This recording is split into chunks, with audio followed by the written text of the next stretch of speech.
인데 어, 입추가 지났으니 농가 원령가에는 입추가 되면 아침바람 다르구나 이렇게 노래하고 있는데 정말 입추 지나니까 낮에는 한낮에는 덥다고 한들 아침바람 찬바람 아침바람하고 저녁바람이 다른 것을 느낍니다. 요즘 별로 대접받지 못한 어린이 찬양이 있는데요. 예전에 많이 불렀던 찬양이에요. 아 뜨거워 주님의 사랑 이런 찬양이 있는데 요즘은 이 찬양이 달갑지 않습니다. 워낙 뜨거우니까 살인적인 폭염 때문에 그렇죠. 이런 세상을 이렇게 뜨거워지는 영어로는 it's boiling이라고 하는데 이 마치 보일러에 들끓는 것처럼 이런 세상을 마주하노라면 요한계시록에 이 말세에 관한 그 예언을 하고 있는 요한계시록 16장 8절 말씀이 떠오릅니다.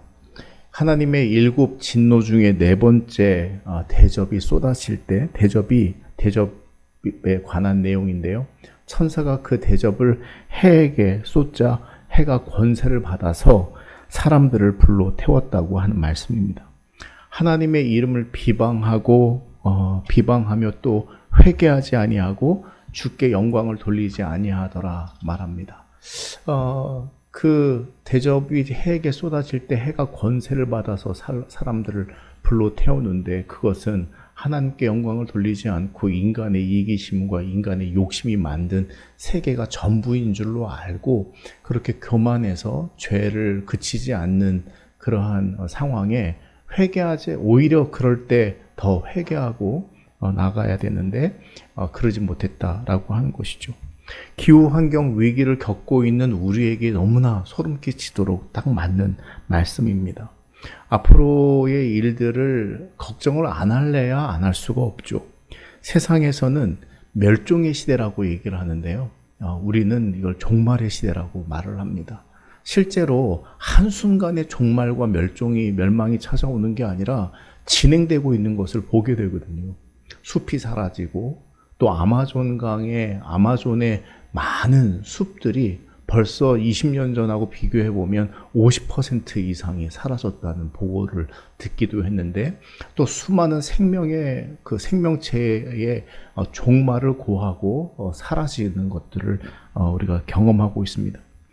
어쩌면 이 일이 왜 비롯된 것인가? 당연히 이것은 인간의 욕심과 이기심이 만든 것이라고 말할 수 있는데 우리 안에는 그 뜨거운 태양이 우리를 메마르게 하는 것보다 더 뜨거운 욕망과 욕심이 뜨겁게 타오르고 있는 것은 아닌가. 그리고 그런 시대를 우리가 살고 있으면서 하나님을 바라보지 못하고 하나님 없어도 된다고 하는 그러한 막연한 낙관을 가지고 살고 있는 것은 아닌가 이런 생각을 해봅니다. 여러분 사실은 이게 우리가 아무렇지도 않게 우리 안에는 욕망도 없고 욕심도 없고 아무것도 없어요 라고 말을 하는데 사실은요 우리의 그 구매와 우리가 무엇을 소비하고 무엇을 구입하고 뭘 필요로 하는지를 우리가 결정하는 게 아니라 AI 시스템을 비롯한 구글의 그 광고 시스템이 우리의 그 욕망들을 결정한다고 하는 게 이제 이게 학자들의 이야기예요. 여러분 신기한 거 많이 발견하셨죠? 내가 뭐에 대해서 이야기를 하거나 뭐에 대해서 말만 하면 이상하게 핸드폰에서 그게 딱 뜬단 말이에요. 이런 정보 수집 능력이 각각 개인에게 예전에는 모두에게 어떤 지역의 어떤 광고가 모든 사람들에게 쏟아졌는데 이제는 맞춤형 광고가 쏟아집니다. 심지어 그렇다고 하더라고요. 넷플릭스 영화를 보더라도 그 사람의 성향에 따라 그 썸네일이 달라진대요. 그 사람이 어떤 성향을 가졌느냐에 따라서 그 영화를 볼 수 있도록 썸네일이 달라지니까 사람이 호기심을 가지고 그걸 클릭하고 보게 된다는 것이죠. 그러니까 우리가 결정하는 게 아니라 사실은 어떤 거대한 하나님을 모르게 하는 시스템이 우리를 결정짓도록 하는 것에 아무런 의식 없이 우리의 욕망과 이기심은 작동하고 있고 그것이 뜨겁게 타오르고 있고 그 죄가 이 세상을 이렇게 파괴하는 것으로 만드는지도 모르겠다는 생각을 합니다. 토인비라고 하는 역사학자가 인류의 문명에 대해서 말을 하는데 사회적인 자연적인 어떤 위기와 도전이 찾아왔을 때 인간은 적절히 거기에 응전해 왔다는 거예요. 홍수가 나면 그 홍수를 어떻게 극복할지 관계시설이라든지 그 수학적인 어떤 그 예측과 계산을 통해 가지고 홍수에 대비해 왔고 또 어떤 가뭄이 들 것을 대비해서 어떻게 해왔고 또 사회가 어떤 것을 요구할 때 그 문제들에 대해서 대응해 왔다고 하는 것인데 창조적 소수자를 통해 적절히 응전함으로써 인간의 문명은 발달해 왔다. 이런 이야기를 합니다. 어쨌거나 인간은 이렇게 도전으로부터 응전해 오면서 문명이 발달했다고 이야기를 하는데 그런데 이 기후환경 위기 시대에 정말 우리가 낙관할 수 있을까? 이런 생각을 해봅니다. 세상이 바뀌어도요, 바뀌지 않는 게 있거든요. 문명은 발달하죠. 시스템은 발달하죠. 우리는 편해지죠. 그런데 바뀌지 않는 것이 있다면 여러분 뭐가 바뀌지 않겠습니까? 인간이 바뀌지 않아요. 인간의 죄성, 인간의 탐욕과 욕심을 부리는 이 인간이 바뀌지 않는데 바뀔 수도 없죠. 바뀌지 않는데 이게 멈춰질까? 이런 생각입니다. 사람들이 밖에 나가지 않고 날씨가 뜨거우니까 주문 배달을 하죠. 그렇죠? 어디 나가려면 힘들어요. 그래서 그냥 주문하자. 그러면 순식간에 이렇게 또 배달이 오니까 그 무더위에 또 얼마나 고생을 할까 이게 생각을 해보면 그 배달해 주는 게 감사하고 그런데 제가 지나가다가 어느 치킨 가게에 이렇게 써 있는 걸 봤어요. 조리가 다 되기 전까지 들어오지 마세요. 조리가 다 되면 그럼 벨이 울리겠죠. 그러면 그 스마트폰에 아마 조리가 다 됐다는 게 울릴 겁니다. 그러면 들어오세요. 밖에서 기다리세요. 뭐 이런 내용이었습니다. 이렇게 무더울 때 그래도 잠시라도 들어와서 그럼 좋을 텐데 이게 제 생각인데 물론 뭐 나름대로 다 사정이 있겠죠. 함부로 이야기를 할 수는 없겠죠. 그런데 그냥 마음에서 이런 생각이 들었어요. 저 치킨집에서는 주문하지 말아야겠다. 그냥 괜한 이런 오기 같은 게 들었어요. 저기선 시켜 먹지 말아야지. 이런 생각, 이런 오기. 이것도 어떻게 보면 죄성일 수도 있겠는데요. 그런데 또 어느 식당 앞에 이렇게 아이스박스가 놓여 있더라고요. 아시죠? 이렇게 파랑 무늬랑 뭐 이렇게 흰색 무늬가 막 이렇게 얼룩져 있는 옛날에 투박한 아이스박스가 있는데 거기에는 작은 생수병, 굉장히 조그만 생수병이에요. 요만한 생수병, 한 모금 이렇게 마시면 될까 하는 생수병이 들어있고 거기에는 얼음으로 이렇게 재워져 있는 것 같았습니다. 이렇게 쓰여 있었어요. 택배기사나 아니면 그 배달을 하는 배달기사들이 언제든 그거 사용할 수 있도록 하는 배려였습니다. 굉장히 대조적으로 아름다워 보였습니다. 인간의 정신은 인간의 욕심에 의해서 사납기도 하고 또 세상을 더 각박하게도 만들지만 그러나 이런 작은 배려는 그 뜨거운 태양보다 더 그 태양이 아무리 뜨겁다고 한들 그 아름다운 배려와 선행은 인간의 마음을 시원하게 만드는구나. 이런 것들을 느낄 수 있었습니다. 여러분, 이 폭염 속에서 그나마 우리를 시원하게 해주는 작은 배려와 선행, 그것이 우리를 살게 하는지도 모릅니다. 그렇지 못할 때 더 찜통 같은 답답함을 느끼기도 하고 또 마음이 거칠어지기도 하고 그렇죠. 그 앞에서 어느 분이 그 치킨집에서 건하게 한 잔을 하셨는지 나오다가 이 횡단보도도 아닌데 도로로 나와가지고 도로를 이렇게 비틀비틀해서 무단횡단 하려고 이렇게 하고 있는데 차가 지나가다가 비틀비틀거리고 지나가지도 않으니까 빵 한 번 했거든요. 갑자기 막 화가 아니에요. 화 정도가 아니에요. 얼마나 욕을 해야 되든지. 세상이 이래요. 배려 없이 그냥 그 빵도 그냥 살짝 이렇게 하는 것도 빵빵빵 이렇게 살살살 하는 것도 아니고 지나가던 제가 놀랄 정도였으니까 그런 일도 겪었습니다. 이 폭염의 세상이 만드는 모습들, 풍경들입니다. 여러분 그런데 아십니까?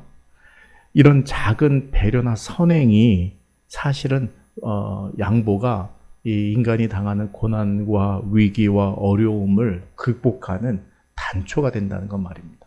왜냐면 우리는 죄성이 가득 차 있거든요. 그런데 그 죄성을 누르려고 하면 또 그게 튀어나와요. 그런데요, 그것을 상쇄시켜주고 없애주는 게 뭐냐면 우리 마음에 작은 배려로부터 뭐가 생기냐면 착한 마음, 선한 마음이 그 기운이 북돋아지거든요. 그러면 인간의 욕심보다도 누군가를 위한 선한 배려가 세상을 바꾸는 힘이 될 수 있다는 것을 우리가 깨달아야 합니다. 오늘 말씀은 또 그것을 우리에게 보여줘요. 오늘 말씀의 맥락은 아람 군대가 엘리사에게 적대감을 품으면서 발생합니다. 엘리사는 민간인이기도 하고요. 하나님의 사람은 건들지 않는다고 하는 그런 생각에 처음에는 이 엘리사에 대해서 그 존재에 대해서 그냥 무시했다가 근데 이스라엘과 전쟁만 하면 패하는 거예요. 지는 거예요.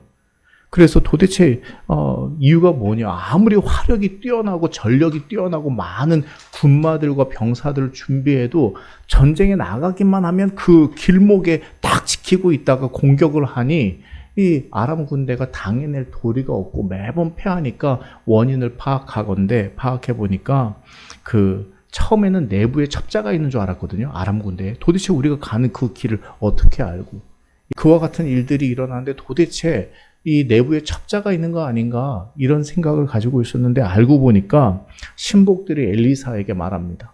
그 이유가 하나님의 사람이라고 하는 그 엘리사가 이 하나님으로부터 어떤 것을 듣고 왕이 지금 생각을 하고 있는 건 말씀하시는 거 이런 걸 모든 거를 다 알고 이스라엘 왕에게 말해주기 때문입니다. 그럼 어떻게 해야 돼요? 뭐부터 해야 돼요? 그 요인부터 제거해야 되죠. 그렇죠? 그래서 엘리사를 잡아야겠다는 생각을 하고 그 소재 파악에 나섰는데요.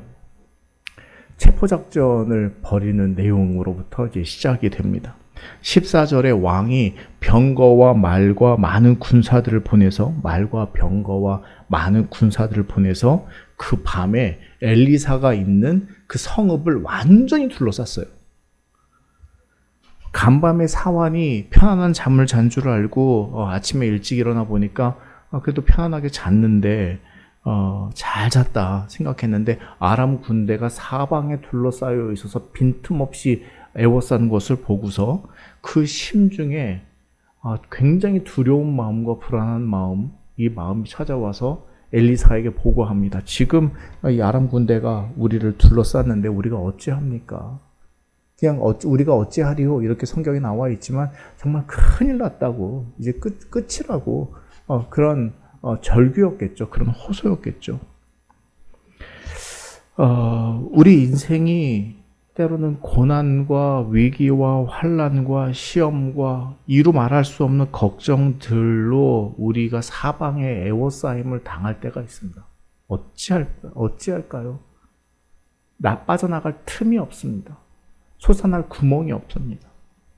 여러분 이럴 때 두 가지 반응을 보일 수 있는데요. 첫 번째는요. 사환과 같은 반응입니다. 눈에 보이는 것만 현실로만 문제를 판단하는 거예요. 다른 것은 보지 못하고요.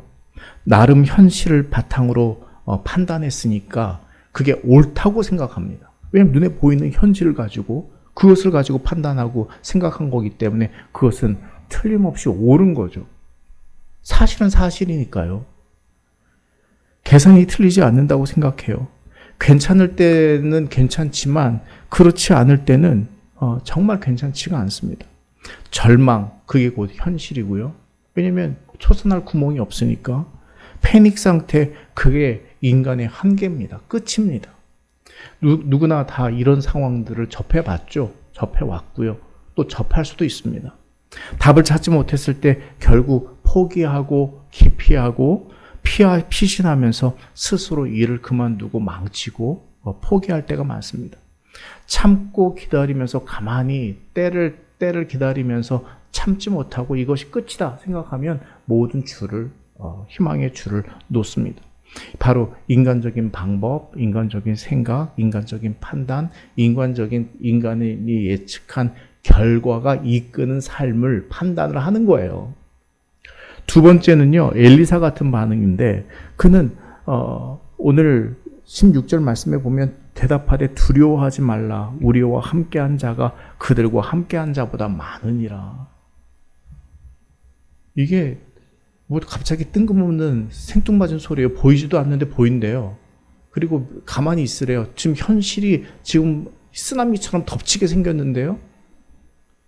그런데 괜찮대요. 두려워하지 말래요. 그는 보이지 않는 것을 보는 사람입니다. 그렇지 않을 때는 또 찾으려고 하는 사람입니다. 진정 바라는 것으로 무엇을 택할지 아는 사람이에요. 이게 중요한데요. 답이 보이지 않잖아요. 그럼 현실이 그것을 판단하도록 선택하도록 놔주는 게 아니라 내가 바라는 것이 무엇인지로 선택하도록 하는 거예요. 이게 지혜로운 거예요.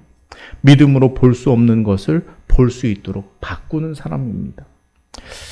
그렇게 하려고 해도 안 되던데요. 이런 생각이 들 수 있어요. 그럴 땐 이렇게 하려고 노력해 보십시오. 그 마음의 중심에 하나님을 모시는 거예요. 보이지 않는데요. 답이 없는데요. 길이 없는데요.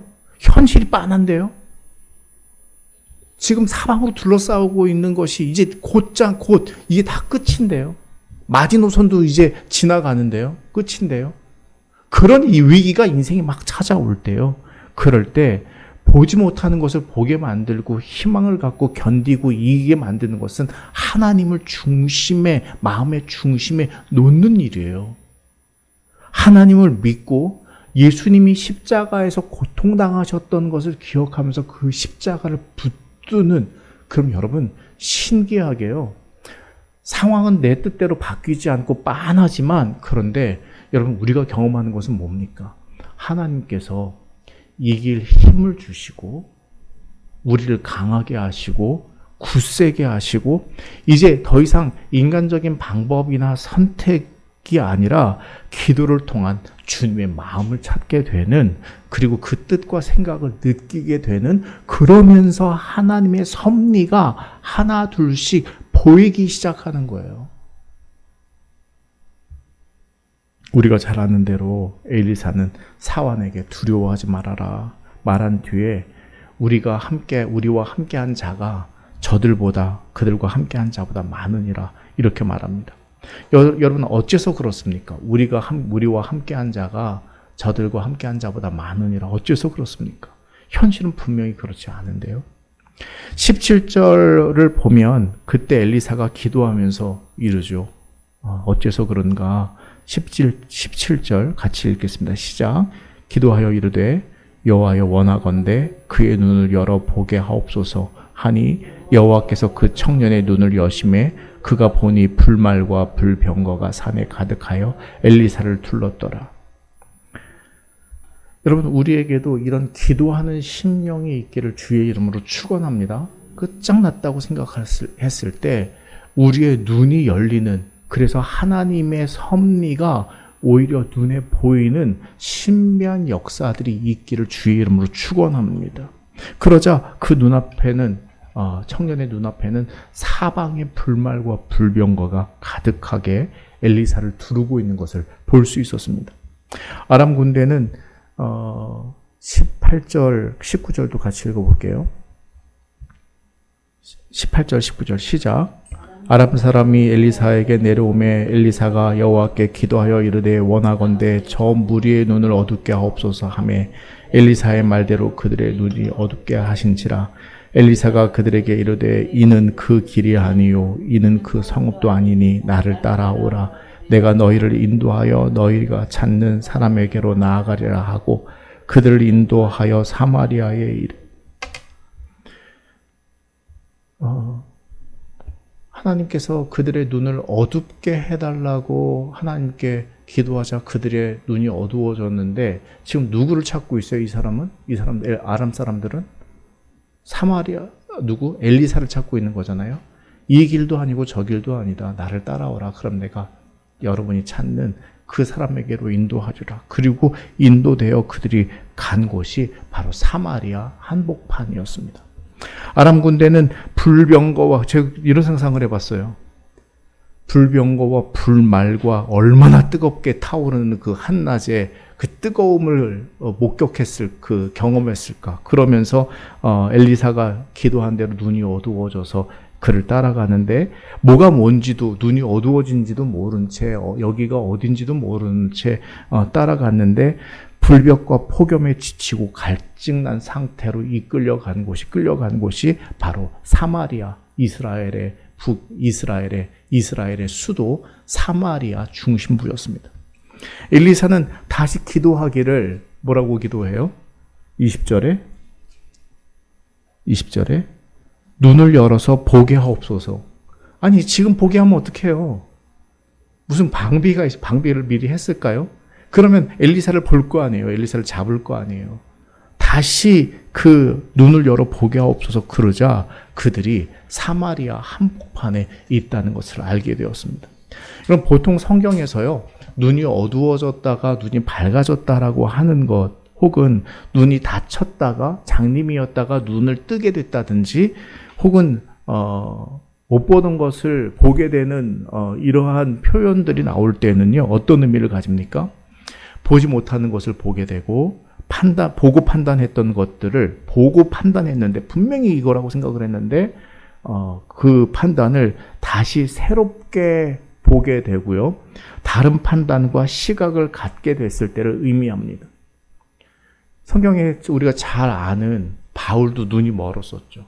눈이 멀었다가 다시 눈을 뜨게 되었을 때 그가 박해하던 이들이 아무런 죄 없이, 예수님이 십자가에 못 박혀 아무런 죄가 없이 돌아가셨던, 십자가의 고통을 당하셨던 것 같이 그와 같은 성도인데, 역시나 그것이 또 자기에게도 동일한 은혜로 주어진다는 것을 알고 회심의 혹은 소명 사건이 일어났습니다. 아람 군대가 사마리아 도시 한복판에서 본 것은 도대체 뭐였을까요? 자기들을 둘러싸고 있는 포위된 자신들의 처지와 이스라엘 군대였을까요? 그들이, 여러분, 도대체 그 이스라엘 한복판, 사마리아 한복판에서 뭘 봤을까요? 여러분, 뭘 봤다고 생각을 하세요? 단순히 적국의 도시 모습이 아닐 겁니다. 자기들과 똑같은 인간적인 모습으로 일상을 살아내고 있는 평화와 같은 것들은 아니었을까요? 이런저런 염려나 근심을 저마다 다 가지고 있지만 책임감을 가지고 성실히 묵묵히 자기 일을 다하는 평범한 소시민들의 모습은 아니었을까요? 거기에도 사마리아에도 아빠도 있고요, 엄마도 있고요, 자식도 있고요, 부모도 있고요, 친구도 있고요, 동료도 있고요, 동네 꼬마도 있고요, 노인도 있고요, 아낙네도 있고요. 자신들의 삶의 자리와 다르지 않아요. 그래서 톨스토이는 평화에 대해서 이렇게 이야기하죠. 평화는 아무런 전쟁 상태나 싸움이 없는 그런 상태가 평화가 아니라, 평화는 당신의 생명과 너의 생명, 타자의 생명과 나의 생명이 다르지 않다는 것을 확인하는 것, 그것을 인정하는 것이 평화다, 이렇게 이야기를 합니다. 거기에도 다 사람 사는, 그런데 그것을 전쟁이라고 하는 것을 통해서 파괴한다는 것이 얼마나 죄책감이 느껴지는 일입니까? 22절 같이 읽어볼까요?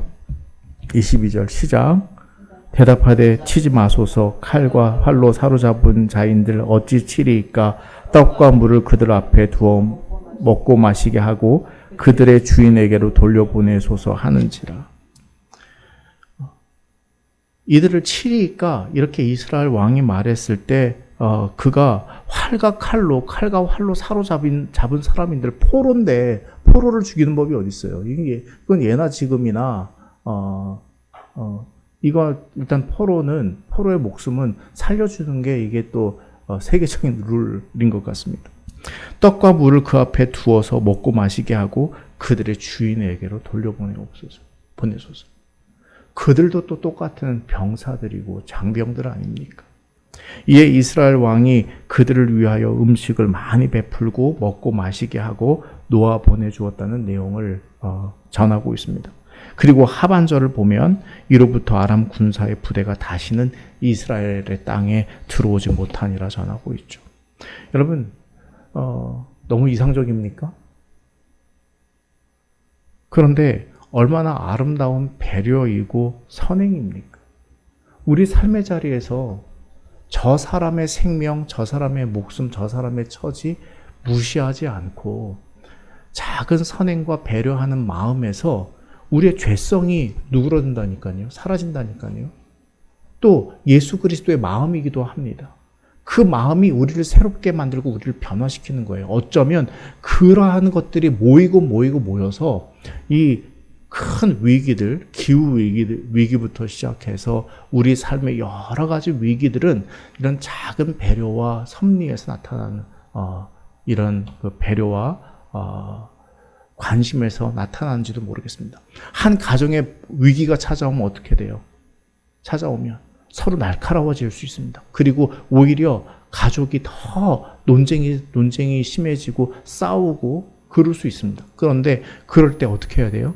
서로 배려하고 참고 이해해주고 용납하고 그러면 같이 똘똘 뭉쳐서 어떻게 해요? 위기들을 극복해 갈 수 있잖아요. 그런데 어렵다고 서로 탓하고 가족이 서로 탓하고 핑계대고 그러면서 자기 홧김에 자기 기분대로 하다 보면 그 위기를 극복할 수 있겠습니까?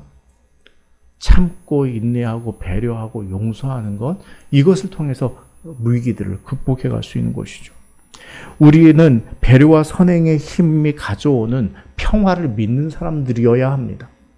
이게 아무것도 아닌 것 같아도요, 작은 배려와 선행이 좋은 것들을 가져온다고 하는 것을 믿고 세상은 자꾸 욕심에 드센 그 힘들을 내뿜으려고 하지만 그러나 우리는 그것이 미약할지라도 작은 선행과 노력들을 통해서 봉사하고 섬기는 사람이 돼야 하는 거예요. 그게 오병이어의 정신입니다. 그게 예수 그리스도께서 성찬식을 통해서 떡과 포도주를 나누어 주신 그 사랑의 원천적인 힘입니다. 그리고 우리를 십자가에 주신 그 목숨을 주신 하나님의 영원한 사랑이 변함이 없다고 하는 것을 보여주신 사랑이 바로 십자가라고 하는 것을 우리가 알아야 합니다. 예수님은 우리 죄를 위해서 자신의 생명을 십자가에 드려 하나님의 사랑을 보여주셨습니다. 용서하시고 사랑하시고 구원하시는 그 변함없는 진리를 우리에게 보여주셨다는 사실을 여러분 기억하시기 바랍니다. 아람 군대가 먹고 마신 것은 단순히 떡과 음료가 아닐 거예요. 평화로운 일상으로 향하도록 베푼 배려였을 겁니다. 여러분 누군가를 위해서 찬 그 냉수 하나 재워놓은 것, 그 사람이 그 물을 마신 게 아닐 거예요. 그것을 배려해 놓은 그 정성과 사랑이라고 하는 고마움이 그의 수고의 땀을 식혀주고 그 수고를 의미 있고 가치 있게 만들어주는 거였을 겁니다. 그런데 요 조리되기 전까지 들어오지 마세요. 그 땡볕에 사람을 세워서. 여러분, 이것은 그가 비록 안에 들어오지 못하게 하는 것, 단순히 들어오지 못하게 하는 것이 아니라 애초부터 이런 인간적인 그런 배려와 이런 것들을 원천적으로 끊으면서 우리를 더 경색하게 만들고 메마르게 만드는 것일 겁니다. 자신들을 불편하게 만들고 괴롭게 만들던 이들이나 대상들과의 화평은 하나님의 섭리 속에서 오히려 안녕이라고 하는 결과를 불러오고 있다는 사실을 여러분 우리가 알 수 있습니다. 예수님께서 성찬식을 통해서 보여주신 것, 자신을 희생하며 용서하시고 인류를 구원하시기 위해서 배려하신 평화의 믿음과 사랑, 그 속에서 우리의 영혼이 세상적인 욕심이나 이기심에 물들지 않고 혹 물들었다고 해도 그 예수 그리스도의 보혈이 그 물들었던 세상적인 욕심을 씻어내는, 그것을 덜어내는 힘이 있는 것이죠. 여전히 누군가를 위해서 사랑을 나누고 베풀고 할 수 있는 이러한 작은 선행들, 착한 일들을 끊이지 않고 하실 수 있는 저와 여러분이 되시기를 주의 이름으로 축원합니다. 이 무더위에 누구를 위해서 배려할까? 배려하고 양보하고 하나님의 나라가 여전히 이 땅에서 유효하도록 하는 일을 우리가 해야 합니다. 그래서 고린도후서 4장은요 우리에게 이렇게 말씀하고 있는데요. 7절에 우리가 이 보배를 질그릇에 가졌으니 이는 심히 큰 능력은 하나님께 있고 우리에게 있지 아니함을 알게 하려 함이라. 어떻게 보이지 않는 것을 볼 수 있고 또 세상을 바꿀 수 있고 힘이 있고 어려움과 고난과 위기들을 극복할 수 있는 힘이 생겨요. 예수 그리스도의 십자가가 보여주신 단순히 예수 천국 불신 지옥 그런 것이 아니라 예수의 그 보배로운 그 보물이 우리 안에 있을 때 우리 안에서 예수 그리스도의 향기가 나타나는 것들이 우리의 삶의 자리와 가정과 이웃과 사회를 그나마 시원하게 만드는 그러한 속사람이 되게 만든다는 것을 우리가 이것에 희망을 가져야 한다는 것이죠.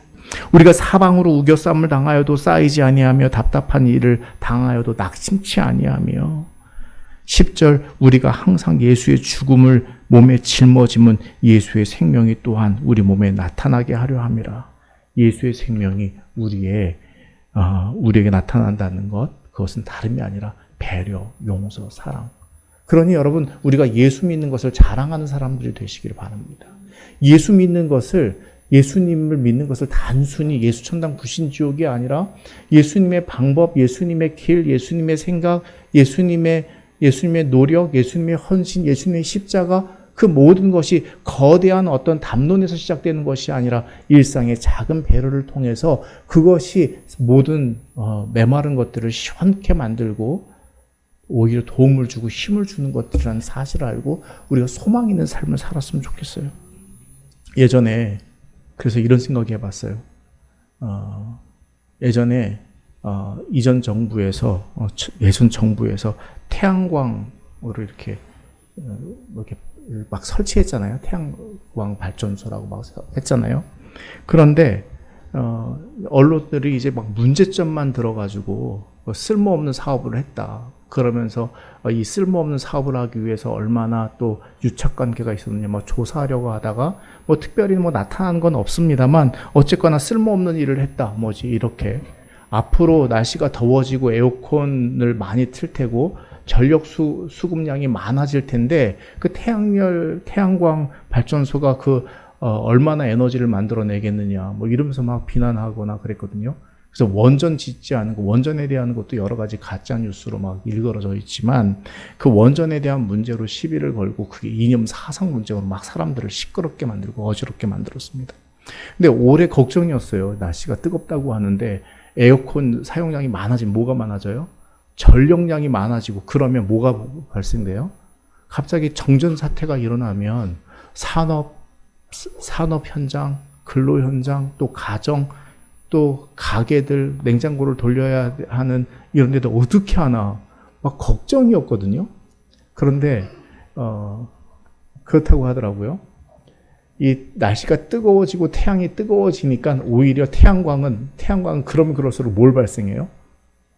전기를 발생하잖아요. 그래서 올해 태양광에서 태양 발전소에서 발전하는 그 전력량이 원자력을 능가했다. 그거보다 더 능가했다.